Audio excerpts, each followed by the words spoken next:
नमस्कार बंधुरा लुबनार रसोई घरे आपनादेर प्रत्येकके स्वागत जानाई। आज के आमी तैरी करे देखाচ্ছি गोल्डन चिकेन कारि रेसिपि, जेटा गरम भातेर साथे रुटी परोटा नान कुलचा सबकिछुर साथे खेते असाधारण लागे। चलुन तैरी करे निই आजकेर आमार रेसिपि। किभाবে आमी तैरी करेছি সেটা আপনাদের সঙ্গে শেয়ার করি। সবার প্রথমে একটা কড়াই বসিয়ে দিয়েছি। কড়াইটা খুব ভালোমতো গরম করে নিয়েছিলাম, তাতে পরিমাণ মতো তেল দিয়ে দিয়েছিলাম। তেলটা যখন গরম হয়ে গেছে দুটো বড় সাইজের পেঁয়াজকে গোল্ডেন ব্রাউন করে ভেজে নিয়েছি, মানে বেরেস্তা তৈরি করে নিয়েছি।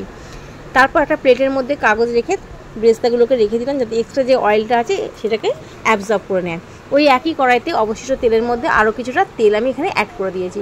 যেহেতু আমি এখানে 1 কেজি চিকেন ব্যবহার করব রান্নাতে, সেই জন্য সেই অনুপাতে আমি অয়েলটা দিলাম। তেলটা যখন গরম হয়ে গেছে ফোড়নে দিয়ে দিলাম এলাচ 4টে, ডালচিনি 1 ইঞ্চি, লবঙ্গ দিয়ে দিয়েছি 4-5টা, আর গোটা গোলমরিচ 7-8টা দিয়ে দিলাম। যখন ফোড়ন থেকে মিষ্টি গন্ধ ছেড়ে দিয়েছে তখন ধুয়ে রাখা চিকেনগুলোকে দিয়ে দিলাম। দিয়ে হাই হিটে তেলের মধ্যে খুব ভালো করে এটাকে ভেজে নেব। কোনো রকম গ্যাসের ফ্লেমটাকে মিডিয়ামে করা যাবে না, না হলে চিকেন থেকে জল ছাড়তে শুরু করে দেবে। যেহেতু এখন 1 কেজি চিকেন ব্যবহার করছি সেই জন্য আমি 150 গ্রাম টক দই নিয়েছি। টক দইয়ের মধ্যে দিয়ে দিলাম আরও একটা বড় সাইজের পেঁয়াজকে আমি বেটে নিয়েছি, সেটা দিয়ে দিলাম। কিছু শুকনো মশলা তার মধ্যে দিয়ে দেবো। দিলাম ঝাল লঙ্কার গুঁড়ো 1 চামচ, কাশ্মীরি লঙ্কার গুঁড়ো 1 চামচ, ভাজা জিরের গুঁড়ো নিয়েছি, গরম মশলার গুঁড়ো নিয়েছি 1 চামচ, আর হলুদের গুঁড়ো নিয়েছি পরিমাণ মতো, আর ধনের গুঁড়ো নিয়েছি 1 চামচ। সমস্ত শুকনো মশলাগুলোকে ওই টক দইয়ের মধ্যে দিয়ে খুব ভালো করে এটাকে ফাটিয়ে নেব। এখানে ঝাল যে লঙ্কাটা আমি ব্যবহার করেছি, আপনারা ঝালের কোয়ান্টিটি কম রাখতে চাইলে তাহলে পরিমাণটাও কমিয়ে দেবেন। সমস্ত কিছু টক দইয়ের মধ্যে দিয়ে খুব ভালো করে এটাকে ফাটিয়ে নিচ্ছি, তা না হলে কোনো রকম যেন লাম্পস না থাকে। খুব ভালো করে এটাকে ফাটিয়ে নেওয়ার পর তাতে দিয়ে দিলাম 3 চামচ বড় চামচের টক দই, মানে আদা রসুন বাটাকে দিয়ে আবারও একটু ভালো করে এটাকে কষিয়ে মানে ফাটিয়ে নিচ্ছি। কোনো রকম যেন এখানে টক দইয়ের লাম্পস না থাকে এমনভাবে খুব একটু সময় ধরে ফাটিয়ে নিতে হবে। আর এদিকে দেখুন চিকেনটা আমার ভাজা হয়ে এসছে, চিকেনের পুরোপুরি কালার চেঞ্জ হয়ে গেছে। এবার এই ভাজা চিকেনের মধ্যে যে টক দইয়ের পেস্টটা তৈরি করে রেখেছি সেটা সমস্তটা দিয়ে দেব। টক দইয়ের সমস্ত মিশ্রণটা চিকেনের মধ্যে দিয়ে খুব ভালো করে চিকেনটাকে কষিয়ে নেব। একটু সময় ধরে কষাতে হবে, কষাতে যেন তেলটা সেপারেট হতে শুরু করে। যতক্ষণ চিকেনটাকে ভালো করে কষানো যাবে এই চিকেন রান্নার স্বাদটাও ঠিক ততটা ভালো হবে। আর গ্যাসের ফ্লেমটা কোনো রকমের মিডিয়ামে করা যাবে না, হাই হিটেই এই রান্নাটা করতে হবে। ভালো করে সমস্ত কিছু মিশিয়ে নিয়েছি, তারপর কিছুক্ষণের জন্য ঢাকনা চাপা দিয়ে এটাকে রান্না হতে দিয়েছি। আর মাঝখানে আমি 2-1 বার ঢাকনাটা খুলে ভালো করে নাড়াচাড়া করে নিয়েছি, নাহলে যেহেতু টক দইটা দেওয়া আছে কড়ার নিচে লেগে যাওয়ার সম্ভাবনা থাকে। খুব ভালো করে এটাকে কষিয়ে নিচ্ছি।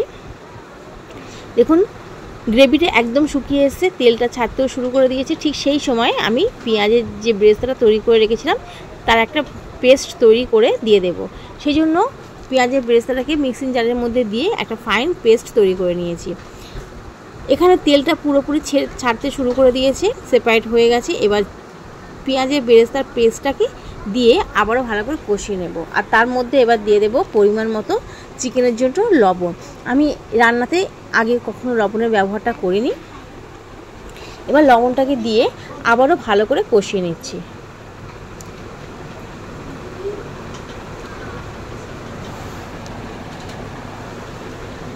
একটু সময় ধরে কষাতে হবে। ভালো করে চিকেনটাকে কষানো হয়ে গেছে। এবার তার মধ্যে দিয়ে দেব গ্রেভির জন্য দুধ। আপনারা এখানে চাইলে এখানে জল দিয়েও গ্রেভিটা বানিয়ে নিতে পারেন। যেহেতু এটা কোরমার মতো রেসিপিটা করছি সেই জন্য আমি এখানে গ্রেভির জন্য দুধটাই ব্যবহার করেছি। আপনারা চাইলে দুধ আর জল সম পরিমাণে মিশিয়েও করতে পারেন, কিন্তু আমি এখানে সম্পূর্ণটা 1 কাপ দুধই দিয়েছি। দিয়ে গ্রেভিটাকে খুব ভালো করে এটাকে মিশিয়ে নিলাম। তারপর ঢাকনা চাপা দিয়ে মিনিট 5 সময় ধরে মিডিয়াম টু লো ফ্লেমে রান্নাটা হতে দেব।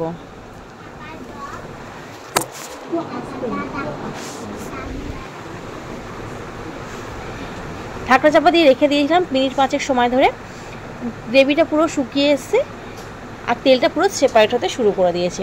আপনাদের এই রেসিপিটা কেমন লাগলো আমাকে অবশ্যই কমেন্টে জানাবেন। ভালো লাগলে প্রত্যেকবারের মতো চ্যানেলটাকে সাবস্ক্রাইব করবেন, পাশে থাকা বেল আইকনটি প্রেস করবেন, লাইক কমেন্ট এবং শেয়ার করবেন। এবার তাতে আবার দিয়ে দিলাম 1 চামচ গোলাপ জল আর 1 চামচ কেওড়া জল। দিয়ে আবারও ভালো করে কষিয়ে নেওয়ার পর কিছুক্ষণ ঢাকনা চাপা দিয়ে রেখে দিয়ে স্ট্যান্ডিং টাইমে তারপর আপনাদের সঙ্গে পরিবেশন করছি। আপনারা যদি আমার চ্যানেলে নতুন বন্ধু হয়ে থাকেন তাহলে প্লিজ চ্যানেলটাকে সাবস্ক্রাইব করবেন। যারা ফেসবুক থেকে দেখছেন তারা প্রত্যেকবারের মতো আমার চ্যানেলকে ফলো করবেন, আর ইউটিউব থেকে দেখলে আমার চ্যানেলটাকে সাবস্ক্রাইব করে নেবেন। এবার গরম গরম আমি পরিবেশন করছি। দেখুন দেখতে কতটা সুন্দর হয়েছে আর গ্রেভিটা কতটা সুন্দর লাগছে দেখতে। খুব সহজেই আমি আজকে তৈরি করে নিলাম গোল্ডেন চিকেন কারি রেসিপি। আশা করি আপনাদের প্রত্যেকের ভালো লেগেছে। একবার হলো বাড়িতে সবার সঙ্গে এরকম পদ্ধতিতে তৈরি করে দেখে নেবেন যে খেতে কতটা সুস্বাদু হয়েছে। যে কোনো অনুষ্ঠানে বা বাড়িতে কোনো রকম গেস্ট আসলে অবশ্যই এই রেসিপিটা ফলো করতে পারেন। আজকে তাহলে এই পর্যন্ত। আমি আবারও হাজির হয়ে যাব অন্য কোনো দিন অন্য কোনো রেসিপি নিয়ে। ভিডিওটি দেখার জন্য প্রত্যেকে অসংখ্য ধন্যবাদ। ভালো থাকবেন, সুস্থ থাকবেন।